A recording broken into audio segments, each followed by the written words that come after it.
it's Summer. Welcome back to my channel, or if you're new here, welcome. Today I'm recording in Lima, Peru, which is one of the world's best food cities. You've probably heard of it if you're a foodie like me. My plan for this trip in Lima has been to just eat, drink, and drink some more. So I definitely have a lot to show you. This is going to be a whole series, so whether you live nearby or you've just been curious about Lima or Peruvian food in general, this is the video for you and the series for you. So let's get into it. This is part 2 of the series. So if you haven't watched part 1 yet, definitely go back and check that out after this video.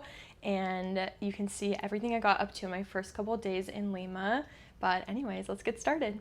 Day 3, we started out a little rough at a breakfast spot called Ceviche. We didn't really like this place. We kind of knew like it looks like it might just be Instagram food. We were seeing it all over TikTok, and I feel like TikTok, you never know what you're gonna get. It can be a mixed bag. Sometimes you get a recommendation that's so good from TikTok, and sometimes you get a recommendation that's like definitely just for the aesthetic of making the video.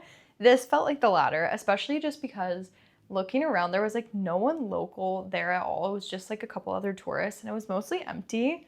And I don't know, this seems like it would be a fun spot if you just wanted like cocktails. It would be a vibe. But for our purposes of just like getting coffee and food, it was pretty bad. But again, yeah, maybe we just went for the wrong time, but we had seen it kind of promoted as like a brunch place. I wouldn't really recommend going there for brunch, but all was not lost, because after that, we went to Monotono, which is really close to the Airbnb that we stayed in, are currently staying in as I film this. Monotono actually was ranked number 7 in the world's best coffee list for South America, so you can imagine it's very good. Monotono was a pretty good consolation prize. We were in a much better mood once we got some good coffee, so it's fine. Everything was fine. After that, we headed over to the Mac Museum, which is like a modern art museum, and that was so amazing. It is such a small, like for such a small museum, it's such a heavy hitter. It was so good. Like all the art inside was genuinely so good. And I feel like I'm the kind of person where like I can appreciate a museum, but I'm definitely not like an art buff or anything like that. But I was definitely having like a connection to a lot of the art, and it felt like the first time that we were really getting a taste of like the culture that Lima has to offer. It was so awesome. So I definitely recommend the Mac Museum. It was pretty affordable to get in. I can't remember the exact price, but that was such a nice little break. And then we had to try this place, Beso Frances, that's like this crepe and ice cream spot that's at all the tourist locations. We knew going in, like, this is a spot that's for tourists, but I swear every viewpoint, every little park, every museum, they all have this place, Beso Frances. So we were like, we gotta try. They're all poppin', and I mean, again, it's mostly full of tourists, but we were like, we have to try some crepes. So the one that I got, it was like a dulce de leche, brownie, am I forgetting anything? If I'm forgetting anything, I'll put it on the screen. Banana and vanilla ice cream crepe. It was honestly really good. Like the first half that I had, I could definitely get the hype because it had like a little bit of everything, and it was like the hot crepe with like the sweet ice cream and everything. But then by the time that the crepe cooled down and it got to the bottom, I couldn't get through it anymore. So again, like definitely a touristy spot, but I kept comparing it to like, I don't know, if I was in Canada, I'd go try Tim Hortons, you know what I mean? So I'm not saying it's part of the local flavor or anything like that, but it was definitely fun to try just because we saw they were so crowded everywhere. But also it was one of those things where, you know, you can try it once and kind of be like, okay, I've been there, done that. Next up, we went to Ciclos Coffee, and this place came highly, highly recommended. Every single coffee shop that we went into, we would ask the barista what their favorite coffee shop was, and I think it was, by then, every single coffee shop we had gone to had said Ciclos. So Ciclos is getting a lot of love from the community, and that was everything that I needed to know, obviously. So I did like a coffee flight here,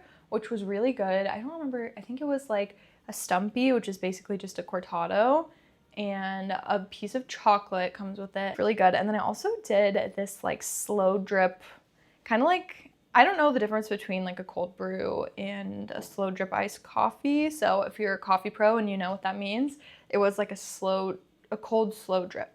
And this was really good. It was super strong. I could only have a few sips, but luckily I had a lot of friends to help me share these because it would have been way too much caffeine for me on my own. But I definitely get the hype, and I actually did end up coming back later in the trip to check out the upstairs coffee area because we didn't realize when we were there that there was like a whole nother section until once again we went to another coffee shop, asked the barista their favorite coffee shop, and they told us Ciclos again. So they had recommended to go upstairs and check out the chocolate. So I'll show you guys later on in the week when I actually went back just to see the chocolate area. But this place is awesome. I definitely think this is one of those places that you can't miss if you're in the area, especially because like Peru is a huge exporter of coffee and chocolate. So why would you go to Peru and not try coffee and chocolate? Even if you're not like, for me, I'm not the biggest chocolate person. I like chocolate, but it's not like something I usually go out of my way for, but I definitely am bringing home a ton of chocolate from Peru. Another thing that was really cool about Ciclos both times that I went is that they are just like really good about walking you through the process. I noticed a lot of places in Lima are like this. They'll walk you through everything that they're doing. So they'll tell you all about whatever they're giving you. They'll tell you all about where it's sourced from. They're very proud of like everything coming from Peru, and that's super awesome and obviously really elevated the experience. Okay, this is when we ended the night, this last spot, and I think this is gonna end up being my favorite spot for the entire trip. Spoiler alert, I don't know for sure yet. It's not the end of the trip, but I have to say like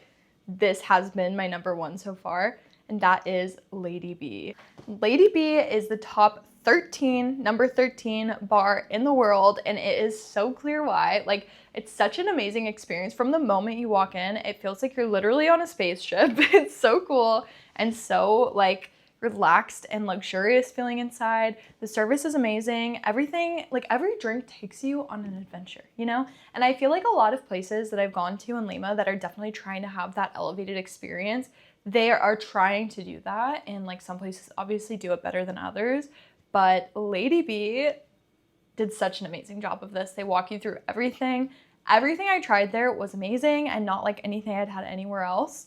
And I wish that I had gotten maybe like some photos or videos of the menu just because I don't remember the name of most of what I got, but I'm gonna try to remember just the standouts.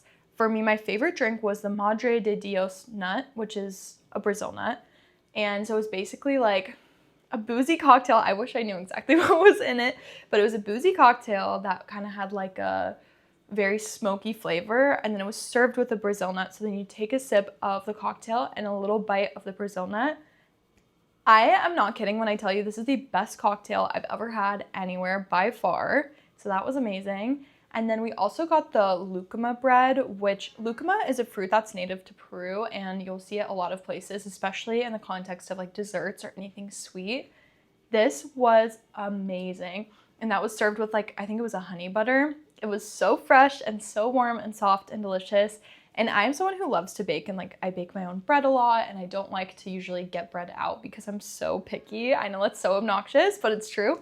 So for me to be saying that like my favorite thing was this bread, it was really, really good bread. We also tried this like mixed fried seafood. Again, I wish I knew what it was because I'm really like dumbing it down the way I'm explaining it, but it had like calamari and octopus and I think a couple other types of seafood, and that was really good as well.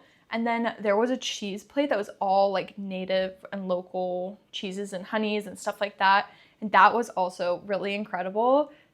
The whole experience of being there, it was just really special. Like, I think that was the most special dining experience I've had anywhere, even though we were just going there like intending to get cocktails. I didn't really think this was going to be a place where, you know, we went and got all of this food, but it ended up being so amazing.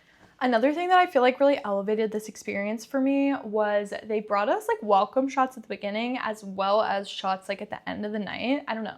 I just thought that was really special. I've noticed a few places here will do that. Like when you get to a bar, if it's like a really nice bar, they'll bring you welcome shots. I think that's really awesome. It's such a like nice warm welcome when you come in. These were not just like any welcome shots though. These were of course, you know, very like complicated and unique and delicious. And yeah, I definitely, if I was going to recommend one place to go in Peru, at least up to that point in the trip, I would say Lady B. Day 4, we had to head back to Monotono because it's so good. It's such a good spot for coffee. And again, it was right next to the Airbnb. So we started out there. I got a flat white and that was so good. And then I also tried this like corn pastry. I'm not sure exactly what was in this, but it almost reminded me of like a quiche, except for it was like a corn custard base. So that was really good. It was sweeter than I expected. I kind of thought, for some reason, I thought it was gonna have ham in it. So I was very surprised when it was a sweet pastry, but it was like a nice surprise because it was so delicious. And I was still recovering after Lady B. For that reason, that was a little bit of a lazier morning and just like a slower day in general. So after that, we just kind of like lounged around at the Airbnb. I think we walked around a little bit and then we headed to a spot we had found called Causa. This spot looked like right off the bat, like a little less touristy, hopefully. Like we were just looking for something that was laid back and a little more local. And I think that is what we ended up finding. This was a really good spot for comida criolla. We started out finally getting the conchitas de parmesana that I had been wanting to try, and they lived up to the hype. They were so delicious.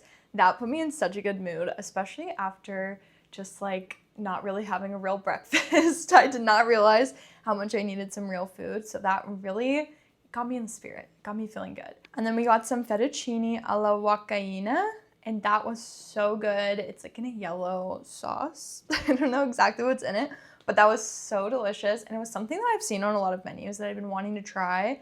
And it also came with lomo anticuchero. So it's kind of like beef that's cooked as if it was anticuchos. So like anticuchos are like beef hearts, so it's like cooked in the style of beef hearts, but it was just like a beef loin, and that was delicious. And then we got one of my favorite Peruvian dishes, which is ají de gallina, and I have to say, so far on this trip, that was the best one we've had anywhere we've gone, and I've ordered it a few times, and that was definitely the best one. It was so good. Next up, we went to Song. We knew we wanted to go to a chifa place, so we had chosen Song because it was very highly recommended, and it definitely, like, the vibes were very good in there. It was, like, bougie. It was very, like, the service was amazing. They were really telling a story with the food.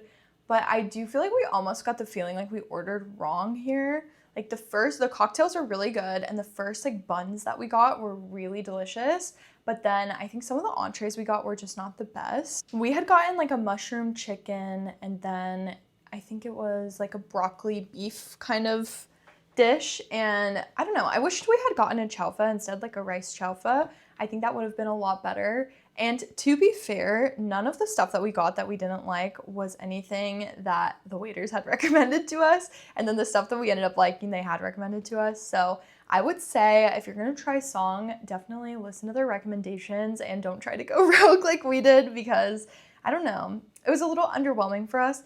And it is like a higher price point and kind of a bougier experience. So I think that was kind of a bummer. But I don't think that it's like Song isn't good. I think Song is a wonderful restaurant, and I don't know, we just didn't love what we chose. But I will say I'm still thinking about those buns. The buns were so good, and the cocktails were really good. And I love the presentation on these. They were so cute.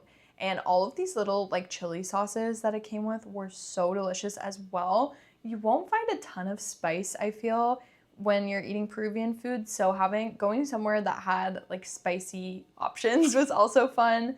And yeah, overall, I still think this was a good experience, but I did get that feeling like we had ordered wrong. That is it for part 2, you guys, and there were definitely some misses in there, I'm not gonna lie, but I would say we also had my highest high, which was Lady B, so you win some, you lose some. I have been having such an amazing time in Lima. It seriously is the best food city, so I'm very, very happy to be here. I hope that this inspired you a little bit to try something new or to visit Lima or anywhere in Peru. I would love to know if you've tried any Peruvian food before, if you've ever been to Peru, and I also want to know where you guys want to see me go next, so definitely send me a message and let me know. Ciao!